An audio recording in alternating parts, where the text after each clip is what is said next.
শহর শিলিগুড়িতে দীর্ঘদিন ধরে শিলিগুড়ি পৌর নিগমের আধিকারিক পরিচয় দিয়ে প্রতারণা করছিল এক যুবক।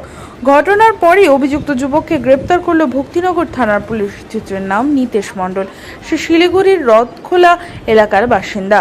জানা গিয়েছে, শিলিগুড়ি পৌর নিগম পানীয় জল বিভাগের আধিকারিক পরিচয় দিয়ে জলের লাইন দেওয়ার নাম করে শহরের বিভিন্ন এলাকায় বহু মানুষের কাছ থেকে 10,000 টাকা করে নিয়েছিল ওই যুবক।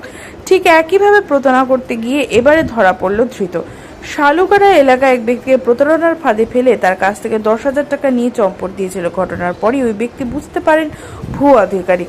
ঘটনার পরই তাকে শিলিগুড়ি মেট্রোপলিটন পুলিশের ভক্তিনগর থানায় লিখিত অভিযোগ দায়ের করেন ব্যক্তি।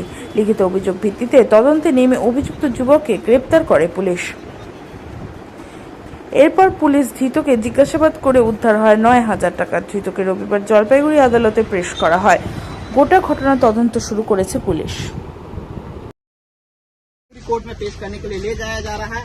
और आप नगर निगम के कर्मचारी थे क्या? आप तो फिर कैसे क्यों पैसा ठगी करते?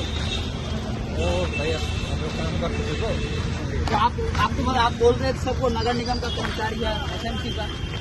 देख सकते यही युवक है जो युवक अपने आप को नगर निगम का कर्मचारी बताकर लोगों से ठगी किया करता था और पैसे लेकर फिर वह काम पूरा नहीं करता था। यही वह युवक है जिसका नाम नितेश मंडल उर्फ राजा बताया जा रहा है। 24 वर्ष का यह युवक है और इसी के खिलाफ जो है बालाजी न्यूज के जो लोग हैं वो कंप्लेन शिकायत दर्ज कराया था। शिकायत के आधार पर भक्तिनगर थाने की पुलिस उसे गिरफ्तार किया। फिलहाल आज जो जलपाईगुड़ी कोर्ट में पेश करने के लिए ले जा रही है। वो तस्वीरें आप लोग के बीच में दिखा रहा हूँ।